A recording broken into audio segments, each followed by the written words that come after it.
والصلاة والسلام الأتمان الأكملان على خير خلق الله وعلى آله وأصحابه أجمعين، أما بعد. رمضان کی وجہ سے سلف صالحین کی وصیتوں پر جو سلسلہ وار درس ہو رہا تھا اسے موقوف کیا گیا تھا، اور اس لیے موقوف کیا گیا تھا کیونکہ سلف ہی کا یہ طریقہ ہے کہ رمضان کے مہینے میں وہ درس و تدریس اور وعظ و نصیحت کو بند کر دیا کرتے تھے اور عبادت کی طرف بڑھ جایا کرتے تھے. جیسا کہ آپ نے سن رکھا ہوگا، امام مالک رحمہ اللہ جو بڑے محدث گزرے ہیں، مدینے میں مسجد نبوی میں وہ درس دیا کرتے تھے حدیث کا. امام شافعی جیسے امام ان کے شاگرد ہیں، لیکن رمضان کا جب مہینہ آتا تو امام مالک رحمہ اللہ اپنے درس حدیث کو بند کر دیتے اور قرآن کریم کی تلاوت اور دیگر عبادات میں مشغول ہو جایا کرتے تھے.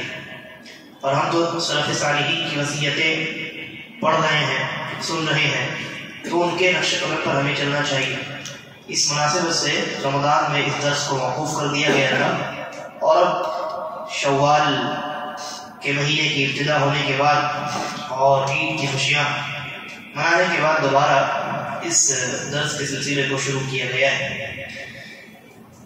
اس سے قبل کے جتنے دروس ہو چکے ان میں ہم نے تقریباً 35-36 یا 34 وصیتیں سلف کی دیکھی اور ان پر ہم نے مختصر انداز میں گفتگو کی.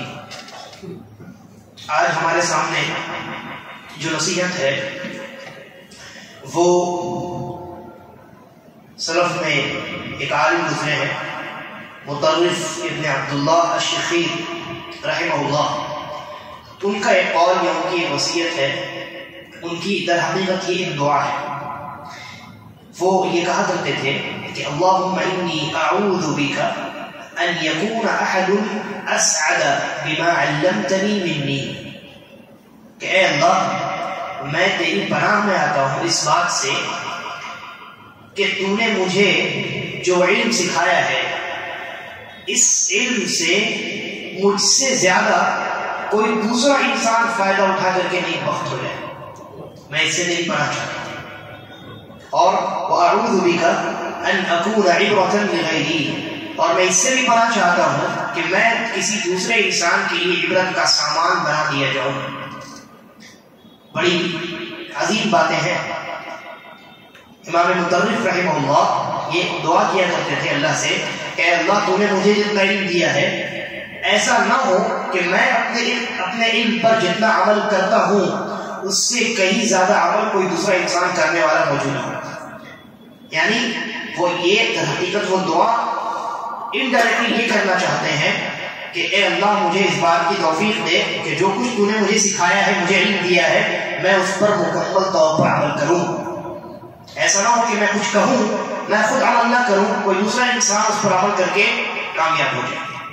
یہ اس انسان کے لیے تو ایک بختی ہے جو اس علم پر عمل کر کے نیک بخت ہو جاتا ہے، کامیاب ہو جاتا ہے، لیکن میرے لیے یہ نیک بختی نہیں ہے. معلوم ہوا کہ صرف علم کا آ جانا کافی نہیں ہے، بلکہ اس علم پر انسان کتنا عمل کرتا ہے اعتبار اس کا ہے. اور دوسری بات انہوں نے یہ کی وَأَعُوذُ بِكَ أَنْ أَكُونَ عِبْرَةً لِغَيْرِي، کہ میں اس بات سے بھی اللہ تیری پناہ میں آتا ہوں کہ مجھے میں غیروں کے لیے عبرت کا سامان بنا دیا جاؤں. یعنی وہ اس بات سے پناہ طلب کرتے تھے کہ اللہ تبارک و تعالیٰ مجھے ایسی مصیبت میں مبتلا کرے دین یا دنیا کسی بھی اعتبار سے کہ دوسرے لوگ مجھے دیکھ کر کے عبرت پکڑیں کہ فلاں نے ایسا کیا اور فلاں کے ساتھ ایسا ہوا، فلاں کے پاس علم تھا اس نے عمل نہیں کیا، اللہ تبارک و تعالیٰ نے اس کے ساتھ ایسا معاملہ کیا. ایسا اگر کسی انسان کے ساتھ ہوتا ہے اسے اگلے آنے والے لوگوں کے لیے عبرت بنا دیا جاتا ہے تو اس انسان کے لیے کتنی بڑی بدنصیبی ہے. تو امام مطرف رحمہ اللہ اس بات سے پناہ طلب کیا کرتے تھے کہ اللہ انہیں دوسروں کے لیے عبرت کا سامان بنا دے، یعنی وہ کہیں اللہ کے عذاب میں مبتلا نہ ہو جائے، دوسروں کے لیے عبرت کا اور درس کا سامان نہ بن جائے۔ شیخ الاسلام ابن تیمیہ رحمہ اللہ نے اپنے فتاویٰ میں اس دعا کے بارے میں کمنٹ کیا ہے، تبصرہ فرمایا ہے اور کہا ہے کہ یہ جو دعا ہے من احسن دعا، یہ بڑی بہترین دعا ہے، بڑی بہترین دعا ہے۔ اس دعا کے اندر بہت بڑے بڑے دو خیر کے معاملات کا سوال کیا گیا ہے۔ ایک تو یہ کہ اللہ سے توفیق مانگی گئی ہے کہ جتنا مجھے علم دیا گیا ہے اللہ مجھے اس پر عمل کرنے کی مکمل طور پر توفیق مرحمت فرما۔ اس دعا کا مطلب یہی نکلتا ہے۔ اور دوسرا یہ کہ اے اللہ مجھے ایسی گمراہی میں نہ ڈال دینا کہ لوگ دوسرے دیکھ کر کے مجھ سے عبرت حاصل کریں۔ تو بڑی عظیم چیز ہے، انسان کو اس دعا کا اہتمام کرنا چاہیے۔ اس کے بعد یہی مطرف ابن عبداللہ الشخیر رحمہ اللہ ہے، ان سے ایک بڑی پیاری بات منقول ہے، بڑی جامع بات منقول ہے۔ وہ کہتے ہیں تذکرت ما جماع الخیر، میں نے سوچا غور کیا کہ جتنی بھلائی اور جو کچھ خیر موجود ہے اس کائنات میں ان تمام کا مجموعہ کیا ہے؟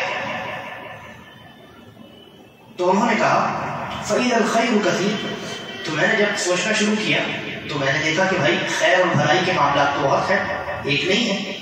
الصوم والصلاۃ، روزہ ہے، نماز ہے نا، اس طریقے سے جتنی عبادات ہیں بڑی بڑی وہ سب کے سب خیر کی چیزیں ہیں، بھلائی کی چیزیں ہیں۔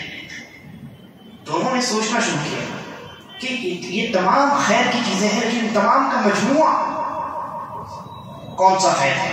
کوئی ایک ایسی چیز تو ہوگی جو ان تمام خیر اور بھلائی کا مجموعہ ہوگی۔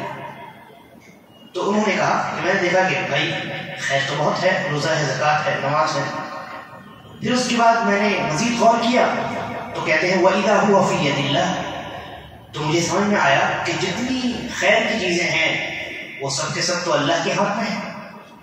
اللہ جسے چاہتا ہے وہ خیر عطا کرتا ہے اور جسے نہیں چاہتا اسے کچھ خیر عطا نہیں کرتا ہے۔ بہت سارے لوگ مسلمان ہونے کے باوجود بے نمازی ہیں، روزے دار نہیں ہیں، روزہ نہیں رکھتے ہیں، اللہ نے ان کو توفیق نہیں بخشی۔ اور بہت سارے ایسے حضرات ہیں جنہیں اللہ تبارک و تعالیٰ نے توفیق بخشی۔ تو خیر جتنا بھی ہے تو سب اللہ ہی کے ہاتھ میں۔ پھر اس کے بعد کہتے ہیں وَإِذَا أَنْتَ لَا تَقْدِرُ عَلَى مَا فِي يَدِ اللَّهِ إِلَّا أَن تَسْأَلَهُ، کہ میں اس نتیجے پر پہنچا کہ اللہ کے ہاتھ میں جتنی چیزیں ہیں یعنی توفیق، تمام خیر و بھلائی کی توفیق، آپ اس توفیق کو جو اللہ کے ہاتھ میں ہے ہرگز حاصل نہیں کر سکتے، کیونکہ وہ تو اللہ کے ہاتھ میں ہے۔ کہ اللہ کے ہاتھ سے کوئی توفیق یعنی کوئی جو کچھ خیر و بھلائی اللہ کے ہاتھ میں ہے اللہ کے ہاتھ سے کوئی چھین سکتا ہے؟ نہیں چھین سکتا ہے۔ تو اس خیر اور بھلائی کو جو اللہ کے ہاتھ میں ہے، اللہ کے کنٹرول میں ہے، حاصل کرنے کا طریقہ کیا ہے؟ کہتے ہیں اِلَّا أَن تَسْأَلَهُ، ایک ہی طریقہ ہے کہ آپ اللہ سے دعا کریں، ہے نا۔ اللہ کے ہاتھ میں جو کچھ ہے اگر آپ کو چاہیے وہ خیر اور بھلائی چاہیے آپ کو تو کیا کرنا پڑے گا؟ اللہ سے دعا کرنی پڑے گی۔ کوئی دوسرا طریقہ ہے؟ کوئی دوسرا طریقہ نہیں۔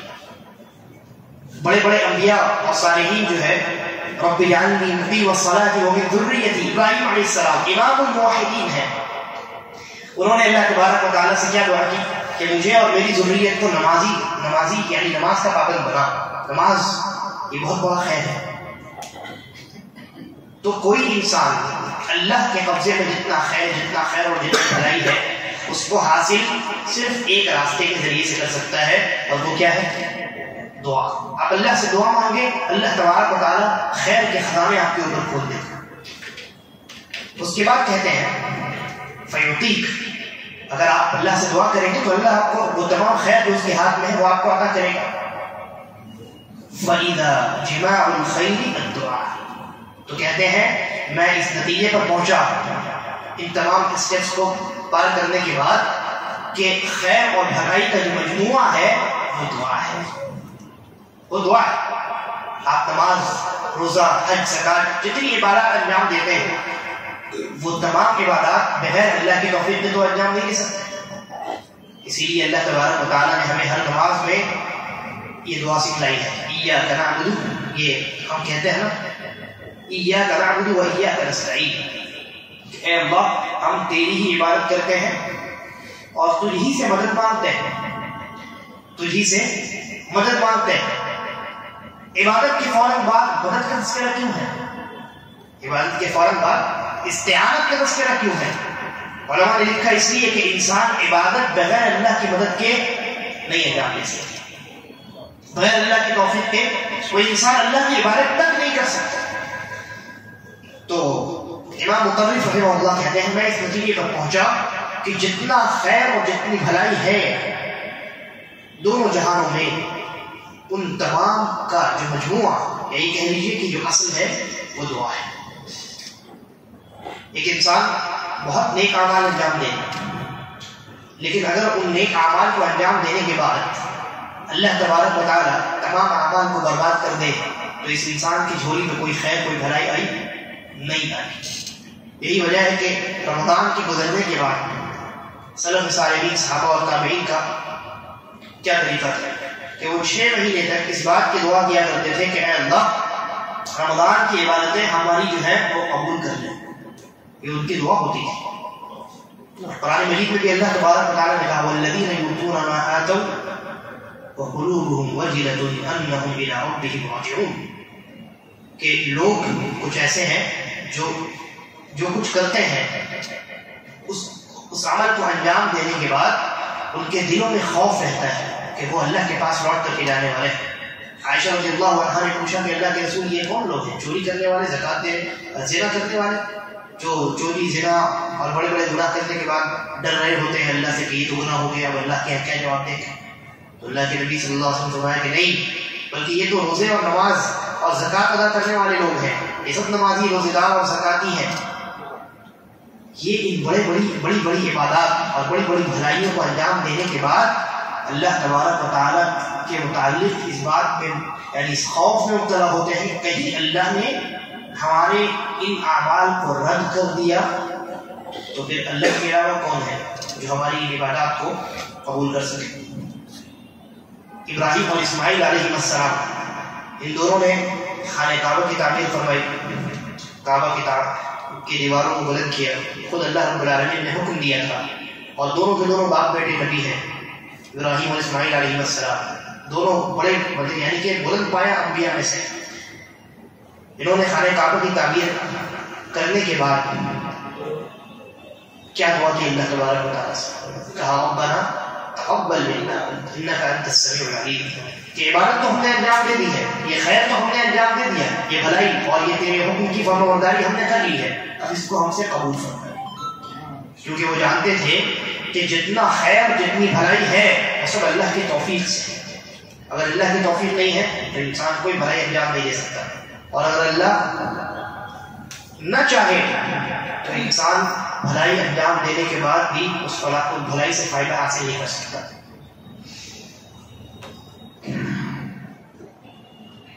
اس کے بعد عمر بن عبد العزیز رحمہ اللہ، جن کی خلافت کو خلافت راشدہ میں شمار کیا جاتا ہے، ان کا ایک قول ہے، وہ فرماتے ہیں من جعل دینہ غرضا للخصومات اکثر التنقل، فرماتے ہیں کہ جس نے اپنے دین کو لڑائی جھگڑے میں لگا دیا تو وہ انسان جو ہے نا بہت زیادہ تبدیل ہونے والا ہوتا ہے، چینج ہو جاتا ہے، اس کے اندر تبدیلی بہت زیادہ پائی جاتی ہے۔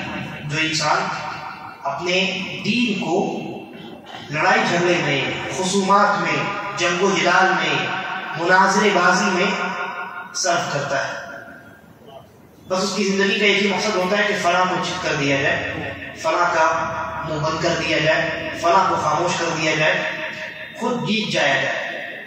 تو عمر بن عبد العزیز رحمہ اللہ کہتے ہیں کہ جو انسان دین کے معاملات میں خوب زیادہ جنگ و جدال کا عادی ہوتا ہے، لوگوں سے مناظرے کرتے پھرتا ہے، جب موقع ملے آ جاؤ بیٹھ جاؤ، تو ایسا انسان جو ہے نا اکثر التنقل ہوتا ہے، یعنی اس کے اندر تبدیلی برابر پیدا ہوتی رہتی ہے۔ اور ہم نے اپنی آنکھوں سے ایسے لوگوں کو دیکھا ہے جو مناظرے بازی میں بہت آگے تھے، اور ان کا حال یہ ہوا کہ وہ پہلے کسی الگ فکر پر تھے، کسی الگ نظریے پہ تھے.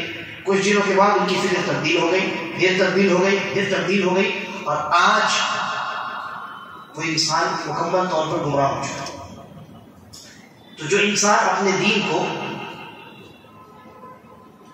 لڑائی اور جھگڑے میں لگاتا ہے، مناظرے بازی میں صرف کر دیتا ہے، وہ انسان کبھی ایک جگہ استقامت کے ساتھ ٹھہر نہیں سکتا. اور اس کی ایک بہت بڑی وجہ کیا ہے؟ اس کی بہت بڑی وجہ یہ ہے کہ اس انسان کا مقصد اپنے دین کی حفاظت نہیں ہوتا ہے، بلکہ اس انسان کا مقصد سامنے والے کا منہ بند کرنا ہوتا ہے، جیت حاصل کرنا ہوتا ہے. تو جیت حاصل کرنے کے لیے اسے جس فکر کی ضرورت پڑے گی وہ اس فکر کو اپنا لے گا. بات ختم. لہذا انسان کو اپنے دین کی حفاظت کرنی چاہیے، اور بہت زیادہ تکرار، جنگ و جدال، مناظرے بازی، ان چیزوں سے اجتناب کرنا چاہیے.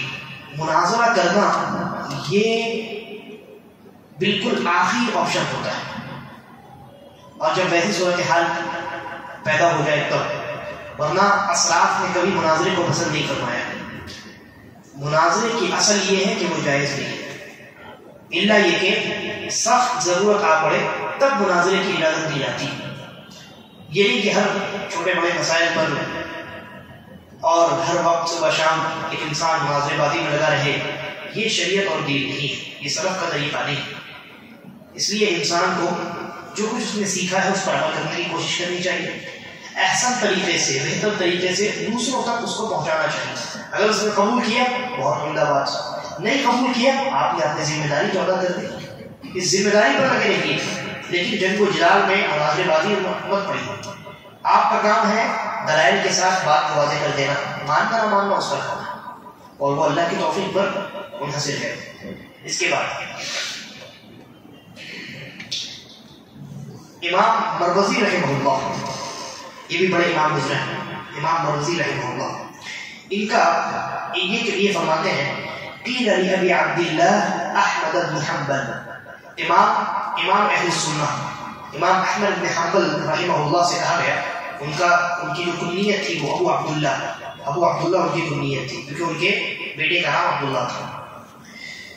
تو ابو عبداللہ احمد بن حنبل رحمہ اللہ سے کہا گیا، پوچھا گیا، کسی کا سوال پوچھا، کہا رجل لہو 500 درہم، ایک آدمی ہے اس کے پاس 500 درہم ہے، اور وہ یہ چاہتا ہے، یعنی ایک آدمی ہے اس کے پاس 500 درہم ہے، تو آپ کا کیا خیال ہے کہ وہ اس 500 درہم کو جنگ و جدال میں، یعنی جہاد میں، غزوے میں خرچ کرے، او یطلب العلم، یا علم حاصل کرنے میں اس کو خرچ کرے؟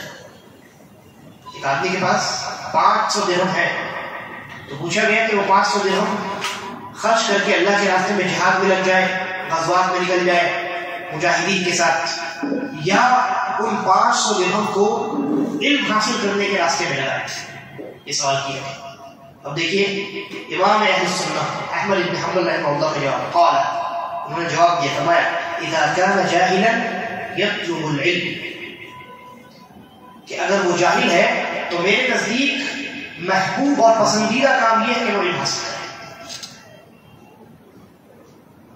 شرعی علم حاصل کرنا یہ ان کے نزدیک زیادہ محبوب ہے جنگ میں جانے اور جہاد کرنے سے، اس لیے کہ جہالت کی بنیاد پر انسان ڈھنگ سے جنگ بھی نہیں کر سکتا.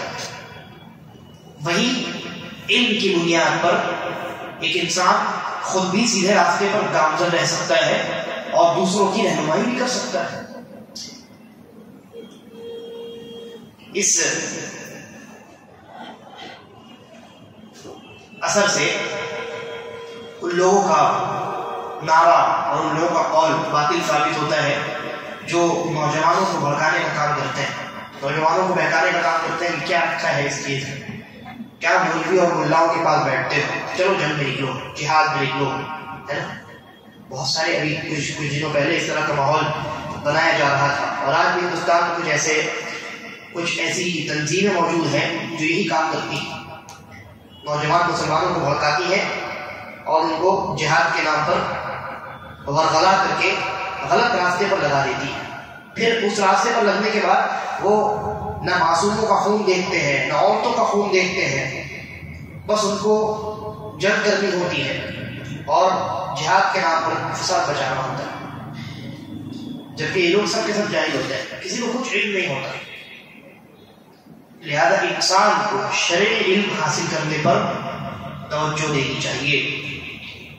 شرعی علم سے بے بہرا ہونے کی وجہ سے معاشرے میں جتنا فساد اور جتنی خرافات موجود ہیں وہ اسی لیے ہے کہ لوگوں کے اندر سے جو شرعی اور صحیح علم ہے وہ ختم ہو گئے، لوگ توحید کو بھول گئے، سنت کو بھول گئے، لہذا شرک میں مبتلا ہو گئے، بدعت و خرافات میں مبتلا ہو گئے۔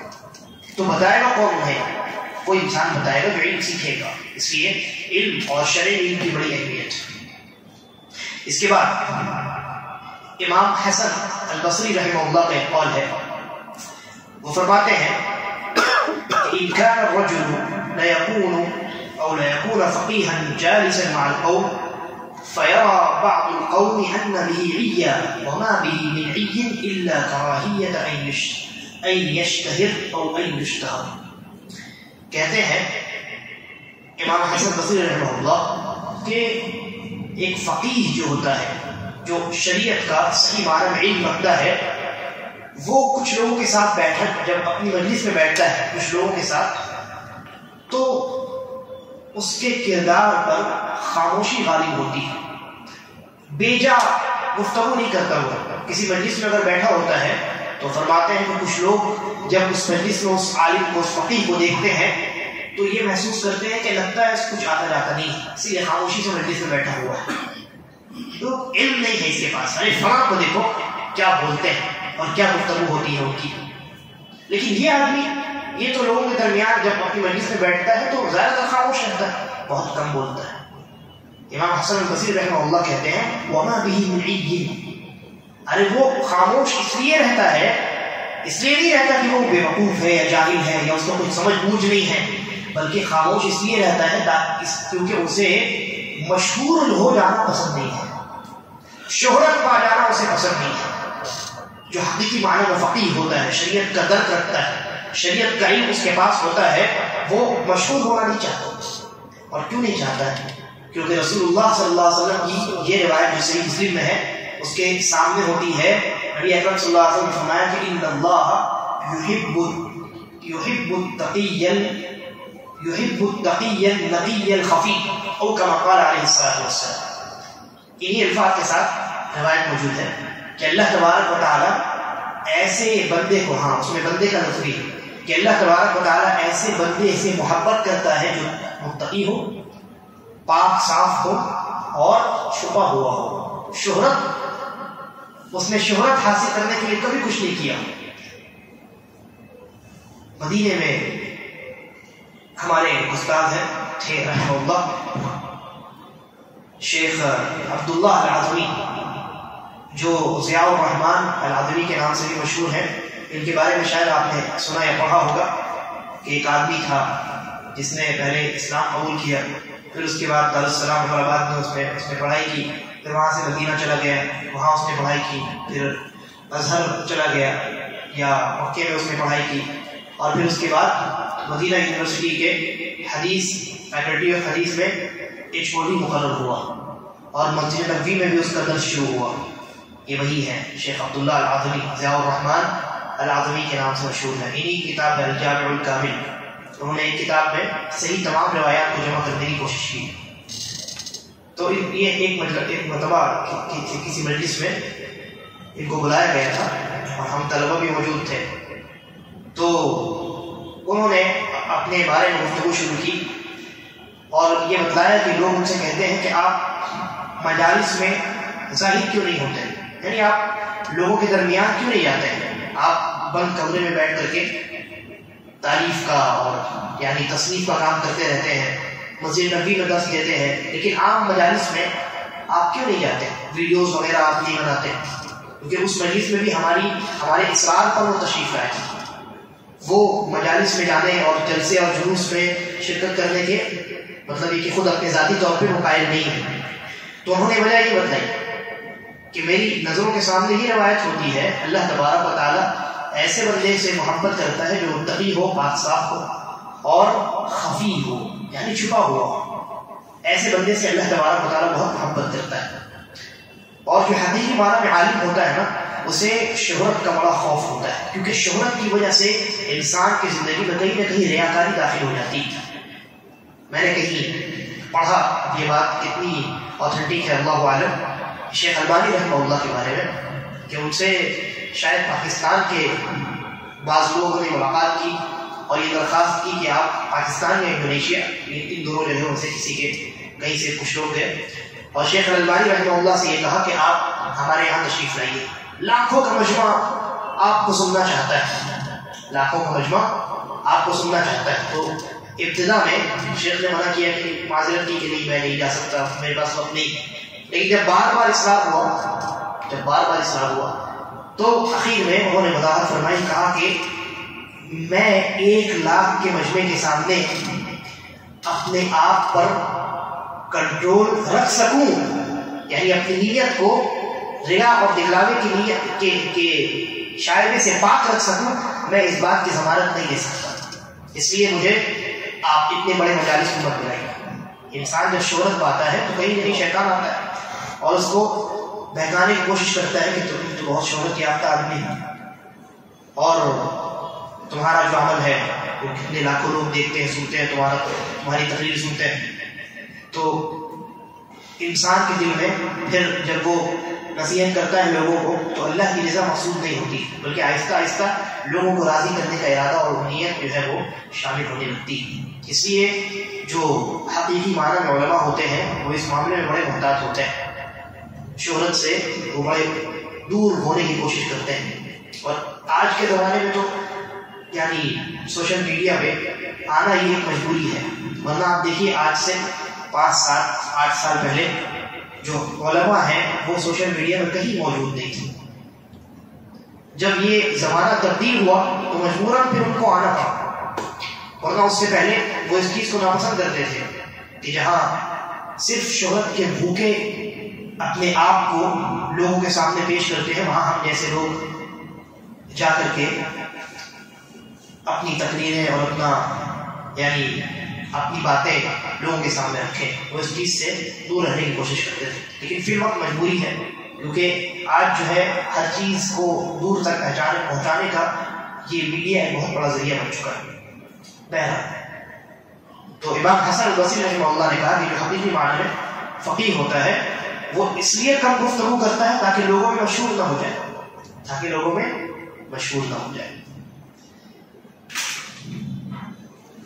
اس کے بعد عبداللہ بن مسعود رضی اللہ عنہ جو صحابی ہیں، جلیل القدر صحابی ہیں، وہ فرماتے ہیں، ان کا ایک قول ہے جس کو امام بخاری نے الادب المفرد میں ذکر کیا ہے، کہتے ہیں کہ اللہ تعالی قسم بینکم اخلاقکم، کہ اللہ تبارک و تعالی نے تمہارے درمیان تمہارے اخلاق کو ویسے ہی تقسیم کیا ہے، کما قسم بینکم ارزاقکم، جیسے تمہارے درمیان تمہاری روزی کو تمہارے درمیان تقسیم کیا ہے۔ کیا مطلب ہوا؟ مطلب یہ ہوا کہ اس طریقے سے روزی اللہ تبارک و تعالیٰ کی جانب سے ملتی ہے، ویسے ہی اخلاق، اچھے اخلاق یہ بھی اللہ رب العالمین کی جانب سے ملنے والے ہیں۔ تو انسان روزی حاصل کرنے کے لیے کیا کرتا ہے؟